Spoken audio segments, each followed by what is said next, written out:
Greetings, YouTube. In my life, social conservatives have demonstrated that they believe certain characteristics amongst humans are immutable. They believe that these characteristics are as immutable as the direction the sun rises in each day. So you'll see the sun rise in the east, that these social conservatives say that these things that they believe about humans are that much based in reality, that you cannot alter the direction the sun rises in, and that these characteristics amongst humans are just as unchanging. And in the last decade, some of the characteristics they've been discussing are gender identity and sex. Now, if they actually believed this, why do they talk about it? No one debates which direction the sun rises in. No one whines and moans about it. No one gets laws passed so that to make sure that everyone agrees that it rises in the east. We just all agree it rises in the east, or whatever that direction is called in your native language, your birth tongue. But we all point in the same direction if somebody asks us, which direction does the sun rise in? In my case, it would be that direction.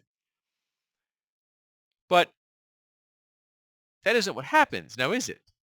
The social conservatives are constantly heckling and harassing and haranguing us about gender identity and sex. They would have you believe that XX and XY are the only gender expressions that exist in our chromosomes.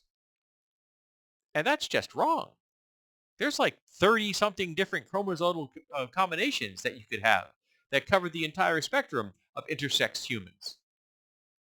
And if you think it's only XXXY, you're revealing to everyone that you have a third grade understanding of how that works. Well, I'm 60. I have a 54th grade understanding of how it works. And I'm just a layperson. But I know it's a hell of a lot more subtle than you think it is. And I'm also smart enough to know to listen to the goddamn experts. And when it comes to gender identity, you also seem to think it's masculine and it's feminine, and there's nothing in between, and that there's no way that someone can decide at one point in their lives that, they don't really identify with masculine that well. They really they identify with feminine much more readily, or that they don't want to be either masculine or feminine, or they simply don't want to use those terms at all, and they just want to say, I'm a human. My gender identity is of no concern of anyone's but my own. And social conservatives will tell you all of those things are wrong. And yet, if those characteristics were as immutable as they say they are, they would never say a peep.